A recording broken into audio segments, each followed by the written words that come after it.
Malawi Today. Mama wabwino Malawi kuna kuli konse kumene muli. Lero mafuna tikambeko nkhani ya kumangidwa kwa anamiwa maka chifukwa cha treason charge imene abatsidwa. Ndinakhala ndi mwayi omvera programu yawo ndikuionera yonse.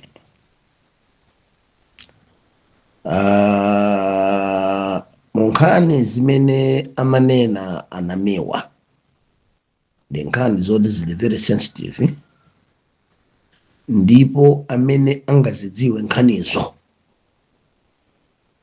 ndi munthu wamkati mwa DPP.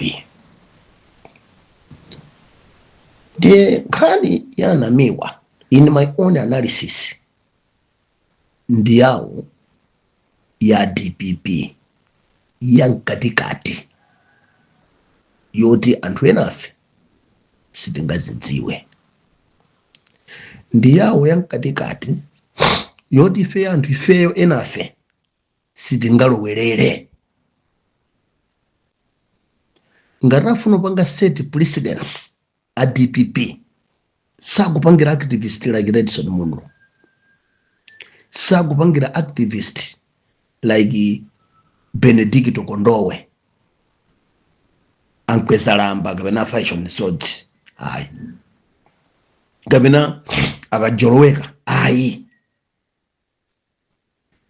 Zimene zijazo akupangira ngati akupanga set precedence kapena case study ola akupanga sample akupangira ma-activist achikadeti kuti asamulule za nyumba. Mundive kuti asamulule za nyumba ndepadzadza pagona nkhani. Chifukwa mutati muone zimene alankhulaga anamiwa nzoti ine sindingazidziwa. Akajoloweka sangazidziwa. A Fashion Swords kapena Robert Nkwezalamba sangazidziwa. A Benedicto Kondowe sangazidziwa. Akuti kula anthu 5 amphamvu kwambiri kuchipani amene amazitenga ngati kuti DPP ndi yawo. Anthu 5 amenewa amatanga kale kupha anthu.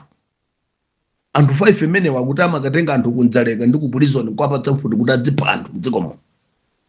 Nanga ine kazidziwira kuti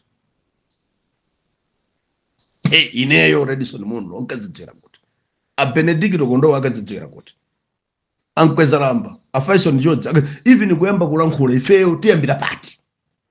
Chifukwa ife sitilankhula zinthu zoti tilibe nazo evidence. Ndikatero sindikuthandiza kuti anamiwa alibe nazo evidence. Anamiwa ndi ankati mwa DPP. Anamiwa wani ndikadeti aliyense akudziwa. Ndikadeti weni wa magasi. Anamiwa amapanga za DPP. Ndipo ngati amamenya nkhondo DPP italowa mboma, amamenya nkhondo yotumidwa nda DPP kumakamenyanso a DPP ena. So ndi wa DPP. Anamiwa ndi mulomwe. Komanso pambali poti anamiwa ndi mulomwe, anamiwa anakhalapo press officer wa President Mutharika alerowa kuyambira 2014 to 2020. So zolankhula zawo ife sitingazitsutse ndipo sitingazikane ndipo sitingazivomereze. Chifukwa chiyani? Akhoza kupeza kuti akudziwa chimene akulankhula chimene ife sitikudziwa. Ndiye nkhani iyi njofunika kuti ife makadets amene not makadets yofunika kuti ife amene timapanga activism yotumikira dziko la Malawi zisatikhudze. Time pambali ndi nkhondo ya anamiwa ndazibale wawo, azibambo wawo, azigogo wawo, azankolo wawo, azimayi wawo, azanti yawo, azijemwali yawo, azidzukulu wawo DPP. mutati muone wonse amene akunyoza ndi kutukwana Namiwa sa Congress, sa UDM, sa UDF, ndi abale wawo anamiwa aku DPP makadeta zawo alomwe anzawo ndamene atukwana Namiwa. Achina Hazwero Bero atukwana Namiwa, achina Edward Kambanje atukwana Namiwa.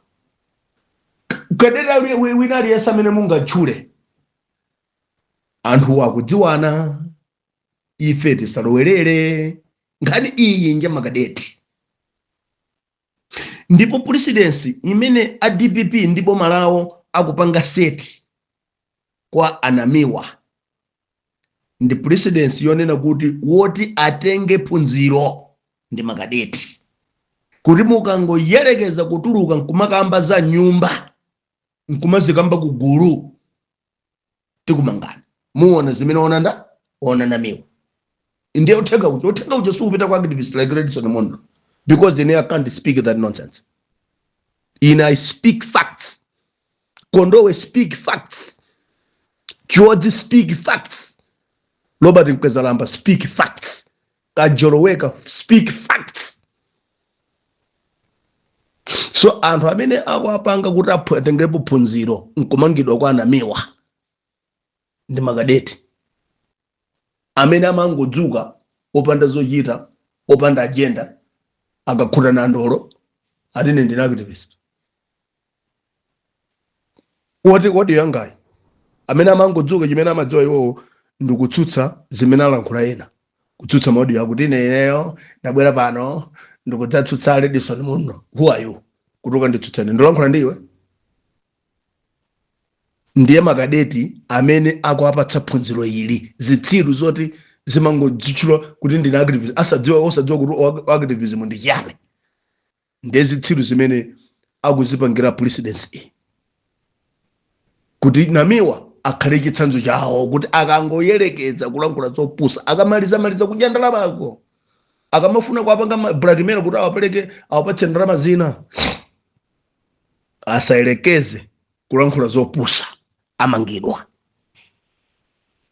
Ndi amene a DPP akwafuna kuapatsa leso. Usati activist like me. Ayi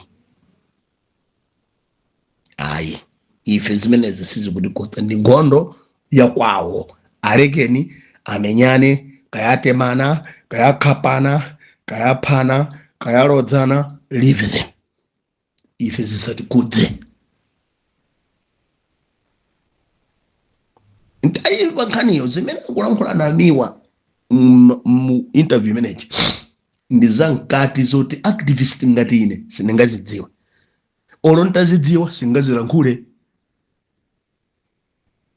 Sizikhudzana ndi malamulo a dziko lino, sizikhudzana ndi constitution ya dziko lino, nzakwawo ku DPP ko. So let them kill themselves. If they want to eat each other, let them eat each other. Mwaone ya kujana kaoka. Daily Hazwero Bero abweretsa programu yonyoza Namiwa. Ndefe tingalowelezwe. Daily ma press conference onyoza Namiwa. Daily ma audio onyoza Namiwa. Apanga zimene zondani makadeti. Ife tingazidzi. Ife tingalowelezwe. Let them. That's the reason why kumene kujako amalawi titakhala pansi tinapanga reflect. Kuda tisazunza amalawi kuti sizikwakhudza. Anthuwa akamakalandira ndalama kuchipene kwaoko amadya okha, amalawi sadya nawo. Ndende kazunza amalawi kuti atitiyeni tikapange chiya Namiwa ku court, nazona za chamba chifukwa tinaleka kale okha aphane mmene afunira. Andizitikomera kwambiri chifukwa iziza akapanga set this presidency takapolo tambiri timene tili ku DPP timene timadzitchata activists asiya zopusa. As a result, tikamatsutsa ifeyo tidzikhalire legitimacy. Tikamanena kuti izi simukuchita bwino, ndipo ku activism kukhala sanite. Tikondwereso ndi malamulo amene akubweracha. malamulo oti ayi otadzera nkula adzikhalekhayo amene ali professional attached to what is speaking, kandi za economic, kandi za malamulo, kandi za governance, kandi za human rights. Yes, very important. Kandi za women rights, children rights, kandi za environment. Akhale kuti munthu uyo is aware of what is talking about. Kandi za madzi, akhale kuti is professionally attached to that. So, chifukwa kumene kuna tuluka zitsiru dzomangodzuka mama wadzuka khutana ndolo urati ndi activist ku DPP. Ndiye kuti ngada kubweretsa sanite kusesa kumene kusesa kwa kusesa ku DPP, ndiye kuti nsabwino kuti activism mwathu zitsiru zichokamo. Zoti zimene zimadziwa izozo ndikuyankha maaudio ya anthu, zimene zimadziwa izozo ndikupanga ma press conference omanyoza anthu ena. Uchitsiru umene uta ndiye kuti mukhala activism yeni dziko muno yoti ngakhale maiko a dziko lapansi akhoza mayilemekeza. Malamulo amene wefera support. Chifukwa ndiye kuti zitsiru zonse zimene zili ku DPP zimene zimazicha ma activists zita. Sugangova munthu ali mpwempwenene kuno ogoda ndija dzikanga dzili twa ati ndi activist. Njiro yake ati kuyankha maaudio ya muno. Dzikanga dzili twa njiro yake ati kuti kuna opposition. Activism siba pakachoncho. Ndeti kakondwele. So nkhani imene tifuna tinena panjone kuti Amalawi nkhani ya Anamiwa isiyene. Anamiwa kayadzipita okha ku koti asiyena adzipita kumene kujako. Nkhani inja pachibale ndi abanja osalowerera tifulalira zayeni. Koma akangoyerekeza DPP kulimbana ndi constitution ya dziko lino ife tili nawo suti tasiya chibwana chimene sitingalole. Chibwana chimene cho sitingalole. Koma ngati afuna ulengana makadero okhaokha, let them punish themselves. Lengana makadero ife chiti kudzindija. Munthu akulanga mwana wake walakwitsa ndefe ngane kuti musamulange mwana. Pamene paja mpani chimodzimodzi mwana kutuka nyumba ndikupita pansi nkumagauza anthu kuti abambanga amaphando. Palibe amene angatsutse. Ndi abambanga akumbabula mwanawe kuti iwe kuti ine ndi maphando. Ife tikalankhulira mwana akutuka nyumba kuti ya yitu nkukuti ya soko yotu abanda abambukanga. Ndi ife tikatsutse. Chifukwa zimene akunena Anamiwa ndi zimene akuchita azembo yawo a DPP. Ati ndikuba. Azembo yawo a DPP ati ndikupha. Anthu amene akusapota BIM akuti ndi mamanelo ndalasi. Nanga zimene ife tingazidziwa zoti ibungwe la mayi Mutharika limasapotedwa ndi anthu otsuka ndalama. Ife tingazidziwe zoti ku DPP kula anthu 5 amaphando dziko muno amakatenga anthu kunzaleka nkupulizoni nkumapatsidwa mfuto maphato mapangatalaliza anthu dziko muno. Ife tingazidziwa. Akune kuzidziwa ndi munthu amene ali wa DPP. Amene ali wankati. So Anamiwa si munthu wamba ku DPP. Ndi kadeti. Anamiwa ndi munomwe. Anamiwa anakhala press officer wa president wosunga information kapena nkhani za president. Ndiye ngatanga bwere poyera nkumanena zimene zicha ife tingatsutse ife tingakana ndife nda ndidziwa ya nanga ine ndili pano Edison Munulo ndingadziwa anthu 5 amene amaphando amakatenga anthu kunzaleka nkupulizoni kumaphando ndingadziwe ndadziwira kuti ine ndikadziwe anthu otsuka ndalama amene amapereka ndalama kwa mayi Mutharika ndadziwira kuti ndine wankati ngati ine ndi wakunja sindine kadeti ndadziwira kuti ineyo ndingadziwe unene kuti in the next 2 months Mutharika asiya president ndizidziwira kuti chifukwa Anamiwa atafunsidwa ku polisi kuti kodi akulu inuyo ngati malankhula ndi munthu ku DPP kumalankhula ndani atamalankhula president nanga ine ndimalankhula president ndezoti munthu asiya president in the next 2 months ine ndizidziwira kuti sitingazidziwa ndi nkhani ndi yawo yankatikati adziwana. Amalawi tisalowerere ife tinadzala nkhula dzaona kudzaona kani si kuti kuti ndipo titapanga analyze Anamiwa amalankhula chipani cha DPP. Ndi kadeti wa DPP akhala kuti kwanaja kwera throughout ngati wa DPP. kuteteza chipani cha DPP kuteka kuti mwina anali ndi mgwirizano umene mbali naye si udalemekeze ndeziyembekezo zimene zija mwina ndi zimene zipangitsa kuti munthu akhale beta ifo mutati muone Anamiwa amatumidwa ndi anthu ena a DPP ndi kumamenya DPP osati kutumidwa ndi anthu ena a DPP makamenya Kongresa amatumidwa ndi nduna za DPP Anamiwa ndi kumatukwana ndunaso za DPP panali kesi imene mapangika pakati apo ineyo amalume Mwanamveka anandimbirako chifama Mwanamveka na malume yanga anandimbirapo anyimwene anthu akunditukwana mwakuti koma mthu amene amatchula kuti akwatukwana nda DPP chifukwa Anamiwa anali gulu limene anthu limene Mwanamveka amadandaula kuti akundinyoza kwambiri ndikuti anthu ena analemba ganyu Anamiwa kuti adzitukwana Mwanamveka Anamiwa nda DPP ndikadeti so ife sitingalolera zimene amatchula Anamiwa ine sindingazitchule ifaso ndozidziwa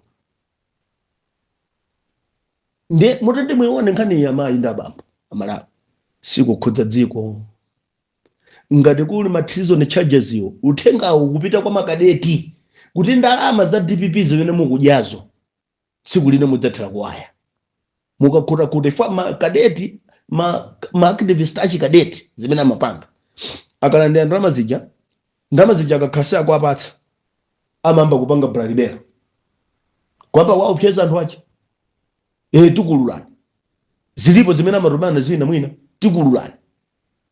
tikululani amene basi ndikuti DPP wakuluakuluwo njenjenjenje kutenga ndalama kwapatsa anthu amene nde uthenga umene DPP ikupereka apa kwa makadeti ma activists wota amene mmadziwa inuyo nkune kuti ayayi panopo basi ife tufuna tiyankhe audio ya muno you must be stupid, very stupid, bullshit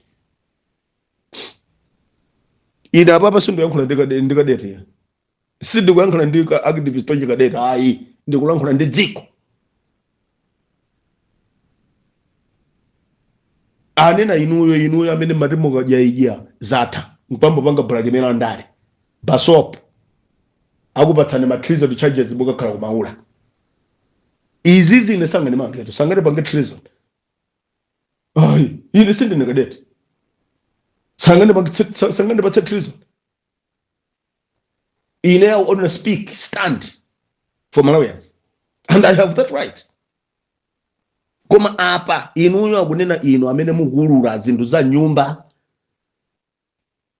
zoti simwenera kulula akupatsani treason mumangidwa mukakhala kumaula ndi mudzeka sokuonani faka kumangana zibambwano ife tidzeka tani ife tikafeteza akumangana zimalume anu aze kumangana zijemwe lanu akumangana zibambwa azizakhali anu azimayi anu ife tikalowelere mukakhala ngati Anamiwa maliro solira akumangana inuyo makadeti amene makhalira kune kuti mudziseteka bibi ya andale ndi mukaseteka bibi ya andaleyo akapanda akupatseni ndalama akapanda kupatsani muyambe kwatukwana nkumalowera ku inbox ulendo kuyamba kwatani kwapanga intimidate kwapatsa ma threats kwapanga blackmail akupatsani ma treason akumangani ine sangane mange ine sangane patsa treason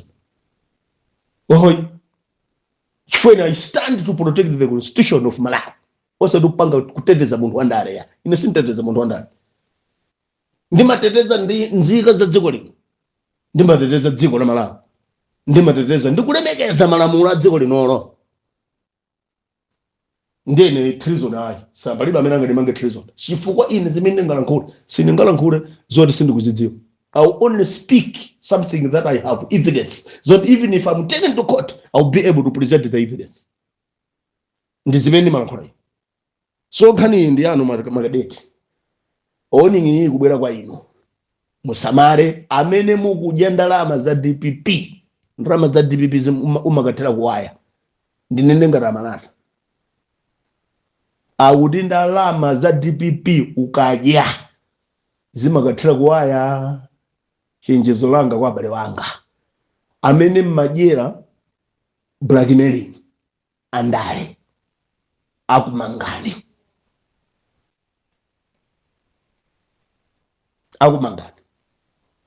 ndiye zimene ndimafuna ndipange communicate ndi zimenezo. Amalawi tiyeni tisunge ndi kuteteza ndi kulemekeza malamulo a dziko lino, tisamapite overboard. Ndichenjezenso anzathu ena ndamva kuti kandizoona kasizikambidwa kwambiri, wina wamangidwa chifukwa amajambula kapena kulemba zimaika zithunzi pamanga publish zinthu zonyazitsa mtsogoleri wa dziko lino. Ndikuwuzeni amayendaba mtsogoleri wa dziko lino ndo lemekezedwa ndi wotetezedwa ndi malamulo a dziko lino. Nonse amene mmapanga zinthu izi zomatenga zithunzi zonyazitsa kuzipanga create ndi ma technology abwerelerowa ndikumanyezetsa mtsogoleri wa dziko akumangani. Ndamva kuti wina antenga kale, ndilipo mbono okwanira koma ndamva kuti wina antenga kale. That's a good one, I support that. Sitimva kukoma tikamaona mtsogoleri wa dziko akunyazitsidwa chifukwa mawo ndzakhala mtsogoleri ine kundichita chibwana chimene chocho singakusiya. If I'm a president, if you do not that nonsense with me, I'll come after you. You must understand that. So ine sininga support kuti mudzinyoza mtsogoleri wa dziko. Nkati mtsogoleri wa dziko including my former presidents zijanso akuchita hazwero bero zomatukwana atsogoleri opuma. It's treasonous, he must be arrested. Osangomanga anthu amodzi ya mudziwananso mbali zinayi mudzibalansa malamulo adzibalansa, osangomanga mbali imodzi. Hazwero akutukwana including vice president every day, he must be arrested. Amatukwana zankabudula za nsalu mantukwada chakwera every day, this guy must be arrested. Mukumusungira nja DPP osangomanga na mimi wayeka ku DPP kumene kuli chisawawa kuli chitsiru ambiri kwango tutuluka zitsiru zoma dzicha activist nkumanga utukwana tsogolere dziko muno. Pamene mukumanga yena kuti akutukwana muthalika arrest Bello amene akukhalire daily kutukwana vice president wa dziko lino, daily kutukwana Chakwera, daily kutukwana Bagili Muluzi, daily kutukwana ndani kaya. He must be arrested. Our leaders must be respected in this country. Ndimalize moteromo, Mulungu akakudalitseni.